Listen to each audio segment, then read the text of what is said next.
This documentary explores 20 of the most horrific torture methods used in medieval times. The descriptions are non-graphic, yet the historical reality remains deeply disturbing. Each method tells us something about how people understood power, punishment, and fear. And as we explore these methods, we begin to understand how fragile life was in the Middle Ages, where one accusation could destroy you, and where pain was a language spoken by kings, churches, and courts. Prepare yourself for a journey into the past, where cruelty was a tool of authority, and torture was a dark shadow across Europe and beyond. These methods shaped history, controlled people, and left scars on society that still echo today. This is medieval torture, and it is worse than most people imagine. The purpose of torture in medieval society. To understand these torture methods, we must first understand why they existed. Medieval justice was built on 3 pillars: fear, confession, and public order. Authorities believed that many crimes were connected to sin, and sin required punishment not just on earth, but in the eyes of God. Pain was seen as purification. Confessions were extremely important. Courts did not rely on scientific evidence or detailed investigations. Instead, guilt was confirmed through confession, so forcing someone to confess became a normal, legal step. Torture was even officially approved by certain church courts and royal judges. They believed that truth could be pushed out of a person through intense pressure. Another purpose was to frighten society into obedience. Medieval rulers wanted the public to witness punishments. Seeing someone suffer acted as a message: obey the law. This could be you. This fear kept people under control. It is important to remember that medieval people were not necessarily more evil. They simply lived in a world with different beliefs. They thought pain could reveal justice. But this belief created some of the most terrifying devices in human history. The rack, the stretching machine of pain. The rack is one of the most famous torture devices in history. It was a large wooden frame with rollers at each end. The accused person was tied down, and the rollers turned slowly, pulling the body in opposite directions. We will not describe graphic results, but the psychological terror alone was enough to break anyone. Judges used the rack to force confessions or names of supposed accomplices. Many people confessed simply from the fear of what it could do. The rack became a symbol of medieval cruelty, a machine that turned justice into agony. The iron chair, heat and horror. The iron chair looked like a normal chair, but its surface was covered with hundreds of metal points. The person was forced to sit on it, sometimes for hours. In some cases, the chair was heated from below to intensify the suffering. This was not meant to kill, but to weaken the mind until the prisoner would say anything. The iron chair was used mostly in Central Europe. It was a device that combined physical discomfort with emotional fear, making it one of the most psychologically effective torture tools of its time. The pillory, punishment in public. The pillory was a wooden frame that held a person's head and hands. It was placed in the middle of the town square, where the crowd gathered to mock the prisoner, insult them, throw rotten food, and sometimes strike them.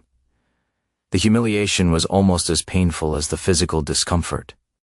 Being trapped in a fixed position for hours caused severe stiffness and exhaustion.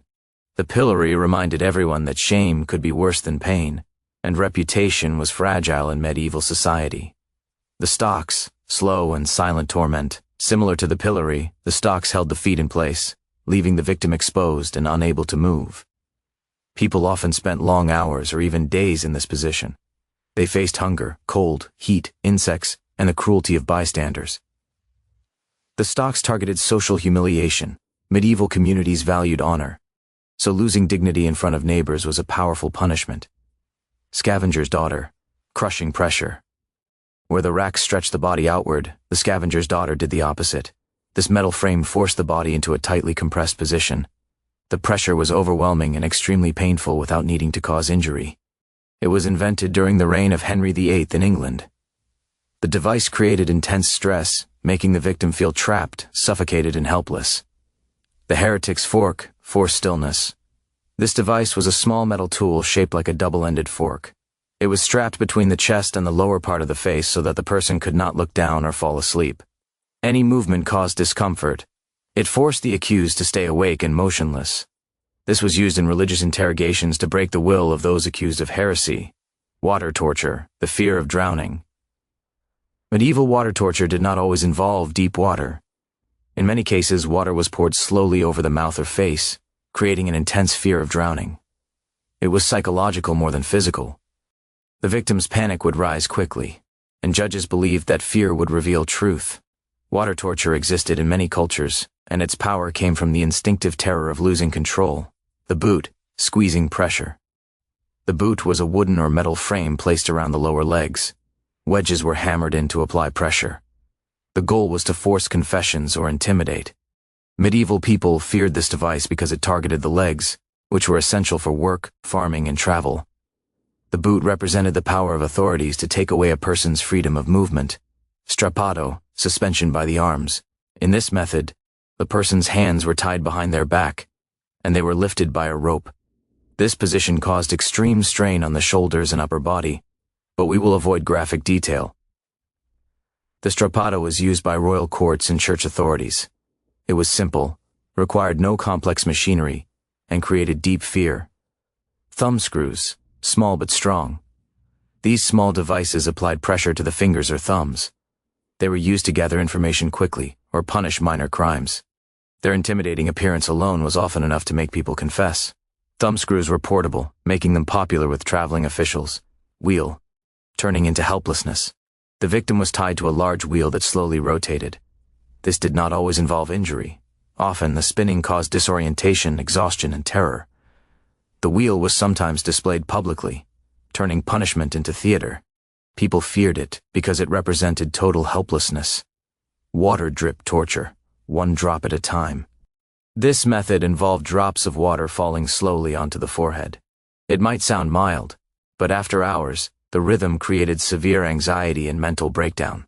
This was psychological torture, proving that the mind could suffer as deeply as the body. The Iron Maiden, a misunderstood legend. Many people believe the Iron Maiden, a standing metal cabinet with spikes inside, was a popular torture device, but historians now think it was mostly a myth or later exaggeration. Real medieval torturers rarely used such machines. Still, the idea of the Iron Maiden reveals how fascinated societies became with creating symbols of fear. Branding, marks of shame. Branding was used to mark criminals permanently. It was less about pain and more about lifelong humiliation. People branded for theft or dishonesty struggled to find work or respect. This method showed how medieval society valued reputation, and how punishment could last forever. The dunking stool, judgment by water, used mostly for women accused of witchcraft or being nags the accused, was tied to a wooden chair and lowered repeatedly into water. The goal was humiliation and fear, not death. Communities gathered to watch, making it a spectacle of public judgment. The whirligig, spinning until collapse. This was a cage-like device that spun rapidly. The constant motion caused dizziness, nausea, and disorientation. Soldiers sometimes used it as discipline. It proved that torture did not always need sharp tools.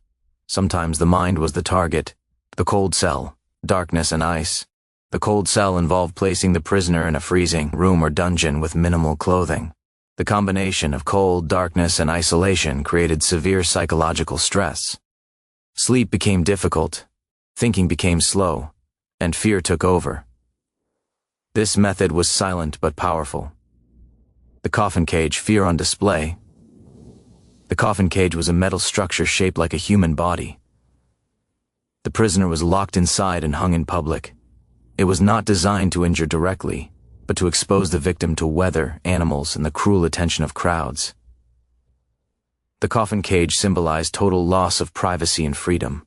It reminded society of how quickly life could collapse. Why medieval torture became so extreme? Why did medieval society create such frightening methods? The answer is complex. People had limited scientific knowledge and believed suffering revealed truth. Rulers depended on fear to maintain power. Religion taught that punishment cleansed sin. Communities valued public humiliation to keep order. In a world without modern law, torture filled the gap between justice and superstition.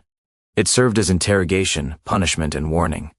But it also exposed humanity's darker instincts, the desire to control, dominate, and intimidate. Conclusion: lessons from a brutal age. As we look back at these torture methods, it is easy to judge the past. But these practices remind us how far society has come. Today, human rights protect people from such cruelty. Modern law relies on evidence, not force. And pain is no longer seen as a path to truth. Studying medieval torture is not about celebrating cruelty.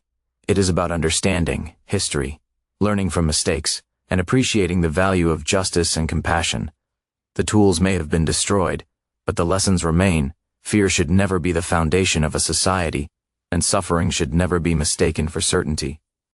This is the dark legacy of medieval torture, proof that power, when unchecked, can become terrifying, and a reminder that understanding history is one of the best ways to prevent its darkest parts from returning.